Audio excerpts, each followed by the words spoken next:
رب يسر ولا تعسر وتمم بالخير وبك نستعين آمين يا رب العالمين اللهم صل على محمد وعلى آل محمد۔ السلام علیکم رحمۃ اللہ وبرکاتہ۔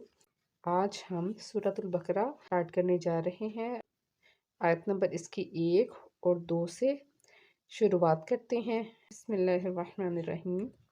سب سے پہلے اس کو ہم ہجوں کے ساتھ پڑھتے ہیں، اس کے بعد اس کی تجوید کرتے ہیں۔ الف لام میم، ذال زبر زا، لام زیر لی، ذالی، کاف لام زبر کل، ذالیکل، کاف زیر کی، تا کھڑا زبر تا، کتا، با پیش بو، کتابو، ذالکل کتابو، لام الف زبر لا، را یا زبر روی، با زبر با، ریبا، لا ریبا، فا یا زیر فی، حاضر ہی، فی ہی، ہا پیش ہو، دال، لام دو زبر دل، لام لام زیر لل، ہدلل، میم تا پیش مت، تا زبر تا، متا، قاف یا زیر قی، متقی، نون زبر نا، للمتقین۔ وقف کرتے ہیں اگر تو ہم کیسے پڑھیں گے؟ للمتقین۔ اب ہم اس کو تجوید کے اصولوں کے مطابق سمجھتے ہیں۔ الف لام میم، الف لام میم جو ہم پڑھتے ہیں اس میں دیکھیں کہ 2 مد ہے، آپ کو نظر آ رہی ہوں گی، اور یہ جو ہے یہ کم سے کم 5 یا 6 الف کے برابر اس کو ہم کھینچ کے پڑھتے ہیں ایک مد کو۔ 5 الف تو مسٹ ہے کہ اتنا ہم نے اس کو کھینچ کے پڑھنا ہے، اور جب دونوں کو اس طرح پڑھیں گے تو نیچے اس کے درمیان میں آپ دیکھیں آپ کو تشدید بھی نظر آئے گی، اور تشدید کا مطلب ہے کہ میم کی آواز آپ کو 2 بار محسوس ہونی چاہیے، اور لام کے ساتھ جب ہم میم کو ملائیں تو اس میں ایک وقفہ نہیں ہونا چاہیے، لام پڑھتے پڑھتے آپ نے میم کو ساتھ ملانا ہے۔ غور کیجیے گا، الف لام میم۔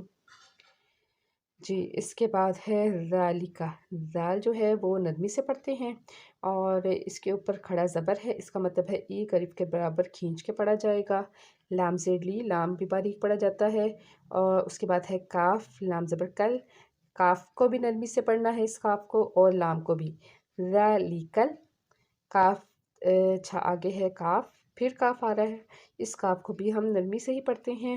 تا کھڑا زبر تا، تا کو بھی نرمی سے پڑھنا ہے اور اس تا کو بھی ایک الف کے برابر کھینچ کے ادا کرنا ہے۔ ذالکل کتاب، با پیش بو، ذالکل کتاب، لام الف زبر لا، الف سے پیچھے زبر ہے اس لیے اس کو ایک الف کے برابر کھینچ کے پڑھنا ہے، مد اصلی ہے یہ۔ آگے ہے را، را کو ہم پر پڑھیں گے کیونکہ اس کے اوپر زبر کا سائن ہے اس لیے یہ پر پڑھا جائے گا۔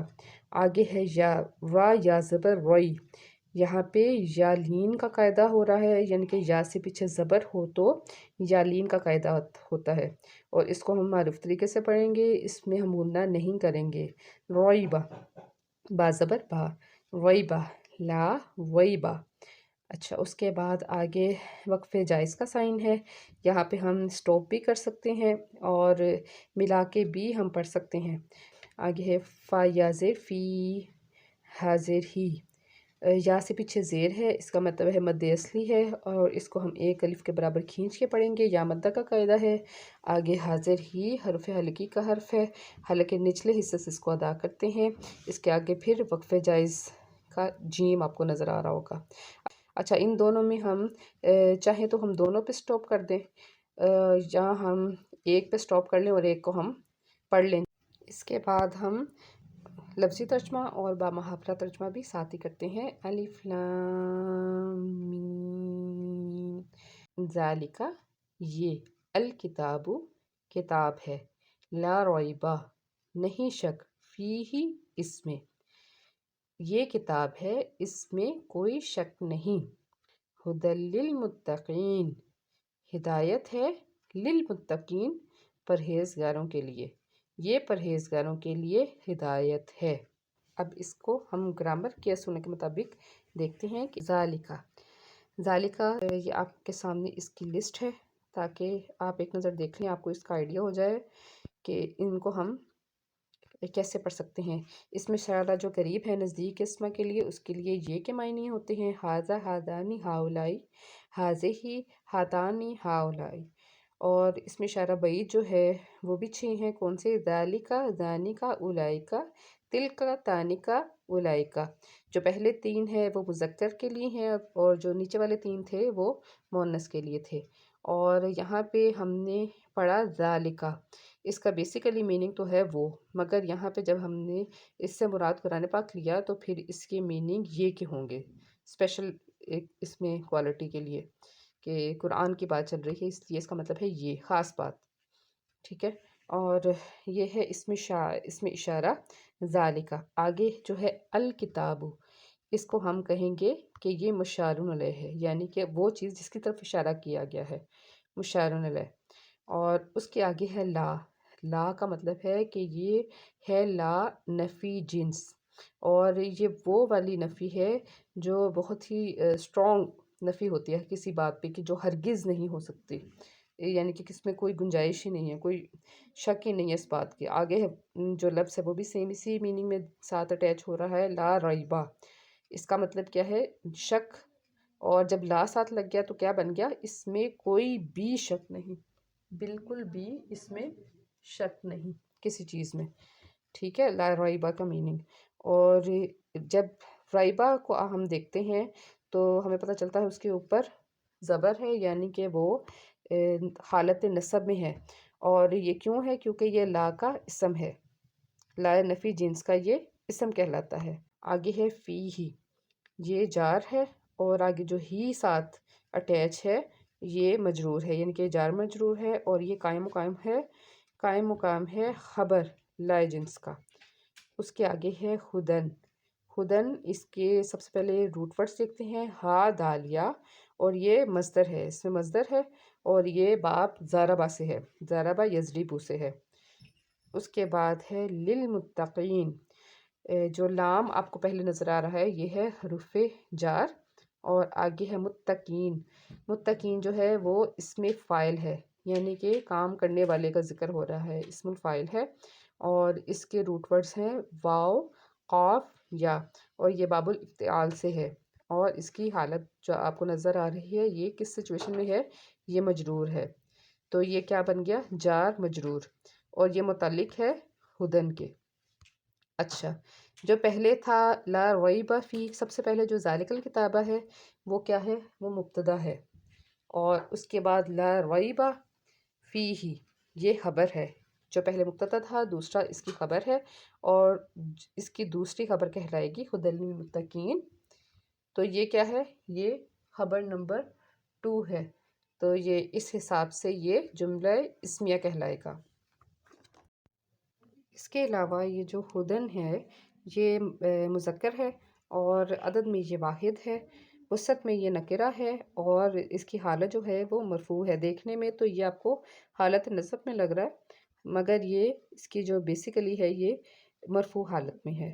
اور اس کے بعد للمتقین کو ایک بار دیکھتے ہیں کہ جو للمتقین ہے، سب سے پہلے یہ ابھی میں نے آپ کو بتایا کہ یہ باب الافتعال سے ہے، اور جب ہم باب الافتعال میں اس کے روٹ ورڈز کو ایڈ کرتے ہیں تو کیا بنتا ہے؟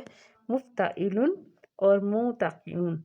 اور اس کے اب اس کو کیونکہ یہ بیچ میں آپ کو جو واو نظر آ رہا ہے تو اس کا مطلب ہے کہ یہ حرف علت ہے، اور باب الافتعال میں جب ہم فا کلمہ پر واو یا یا کو دیکھیں تو پھر کیا کرتے ہیں؟ پھر اس کو ہم تا میں تبدیل کر دیتے ہیں، تو جب اس کو تا میں تبدیل کیا تو اب اس کی کیا شکل ہو گئی؟ وہ ہو متقین، اس کے ساتھ بھی یا ہے تو یہ ناقص یائی ہے، اس کے اوپر آپ کو پیش نظر آ رہی ہوگی، تو ناقص یائی پر پیش ہو اور اس سے پچھلے حرف پر زیر ہو تو ناقص یائی اپنی حرکت کو گرا دے گا۔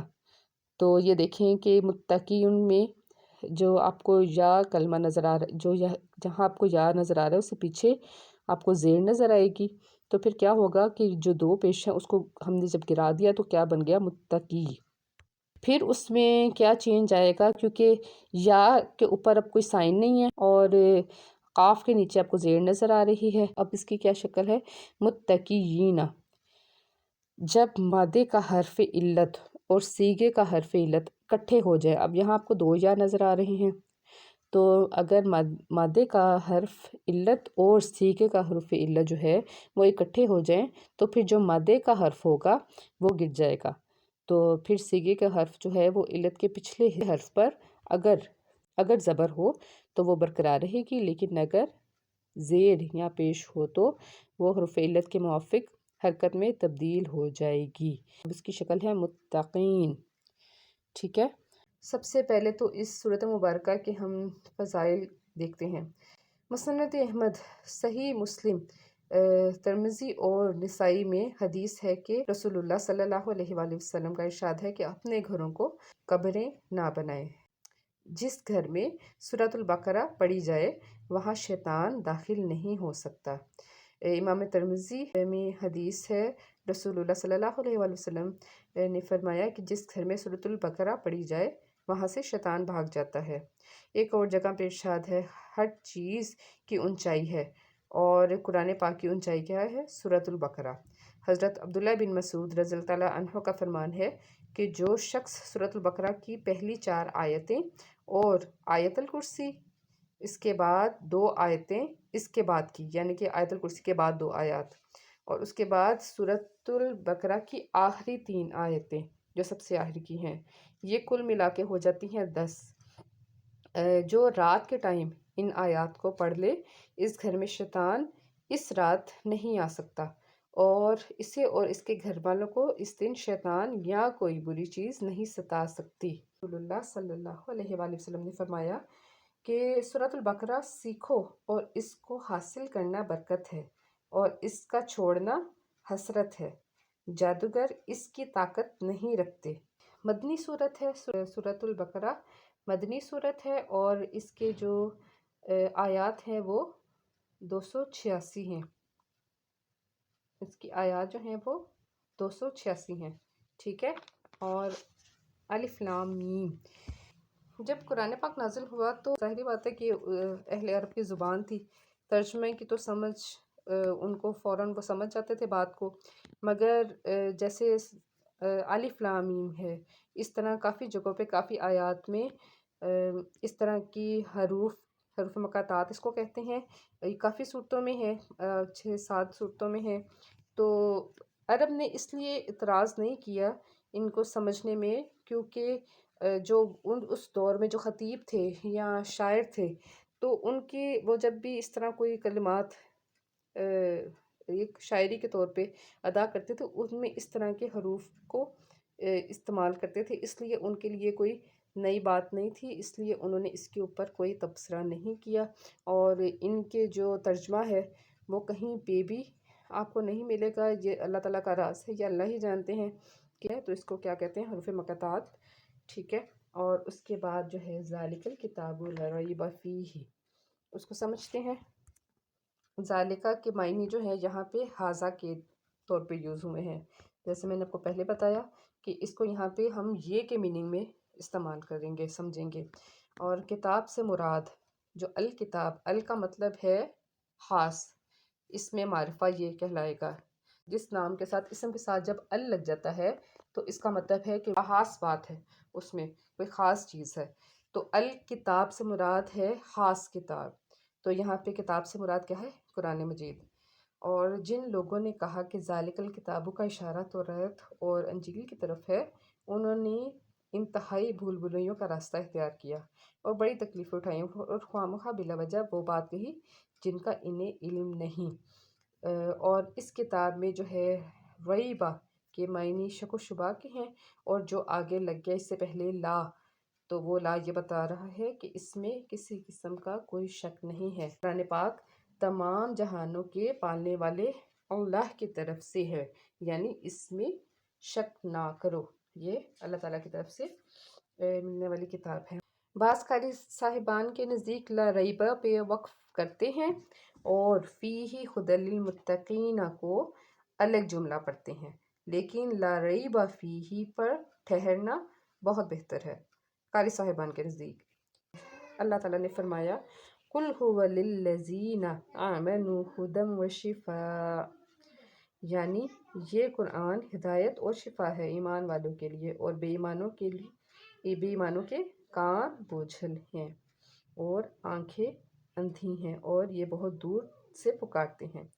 اور فرمایا وَنُنَزِّلُ مِنَ الْقُرْآنِ مَا هُوَ شِفَاءٌ وَرَحْمَةٌ لِّلْمُؤْمِنِينَ، یعنی یہ قرآن ایمانداروں کے لیے شفا اور رحمت ہے، اور ظالم لوگ تو اپنے خسارے میں ہی بڑھتے جاتے ہیں۔ یعنی کہ ان سب باتوں کا مطلب کیا ہے کہ گویا قرآن پاک جو ہے خود ہدایت اور محض ہدایت ہی ہے، اور یہ سب کے لیے ہے، لیکن اس ہدایت سے نفع اٹھانے والے صرف نیک بخت لوگ ہیں۔ جیسے فرمایا قَدْ جَاءَتْكُمْ مَوْعِظَةٌ مِّن رَّبِّكُمْ، تمہارے پاس اللہ تعالیٰ کی نصیحت اور سینے کی بیماریوں کی شفا آ چکی ہے، جو مومنوں کے لیے شفا اور رحمت ہے۔ متقین کی تعریف، متقین وہ ہیں جو ایمان لا کر شرک سے دور رہ کر اللہ تعالیٰ کے احکامات کو بجا لاتے ہیں، اور ایک اور روایت میں ہے متقی وہ لوگ ہیں جو اللہ تعالیٰ کے عذابوں سے ڈر کر ہدایت کو نہیں چھوڑتے، اور اس کی رحمت کی امید رکھ کر اس کی طرف سے جو نازل ہوا اس سے سچا جانتے ہیں۔ حضرت حسن بصری فرماتے ہیں متقی وہ ہے جو حرام سے بچے اور فرائض بجا لائے، اور ایک اور جگہ پہ ارشاد ہے متقی وہ ہے جو کبیرہ گناہوں سے بچے، اور رسول اللہ صلی اللہ علیہ وآلہ وسلم فرماتے ہیں کہ بندہ حقیقی متقی نہیں ہو سکتا جب تک ان چیزوں کو نہ چھوڑے جن میں حرج نہیں، اور اس خوف سے کہ کہیں وہ حرج میں گرفتار نہ ہو جائے۔ اس کے علاوہ متقی کو ہم اس طرح بھی بیان کر سکتے ہیں کہ جو لوگ شرک سے، بت پرستی سے بچیں اور اللہ کی خالص عبادت کریں، اور اسی عزت کے ساتھ وہ جنت میں پہنچائے جائیں گے، اور وہ اسی عزت کے ساتھ جنت میں پہنچائے جائیں گے۔ ہدایت کی وضاحت، ہدایت کے معنی کبھی تو دل میں ایمان پیوست ہو جانے کے آتے ہیں، یعنی ایسی ہدایت پر جو سوائے اللہ تعالیٰ کی مہربانی کے اور کوئی قدرت نہیں رکھتا۔ مَن یُضِلِّ اللہِ فَلَا هَادِیَ لَهُ، جسے اللہ گمراہ کرے اسے کوئی ہدایت پہ نہیں لا سکتا۔ اور پھر فرمایا مَن یَہْدِ اللہِ، یعنی جسے اللہ ہدایت دے وہی ہدایت والا ہے، اور جسے اللہ گمراہ کرے تو تم ہرگز اس کا نہ کوئی ولی پاؤ گے نہ مرشد۔ اس قسم کی اور بھی آیات ہیں جن میں ہدایت کے معنی ہیں کہ کبھی حق کے اور کبھی حق کو واضح کر دینے کے، اور حق پر دلالت کرنے اور حق کی طرف راہ دکھانے کے بھی آتے ہیں۔ آج کے لیے اتنا ہی، مجھے اجازت دیجیے گا، اللہ حافظ۔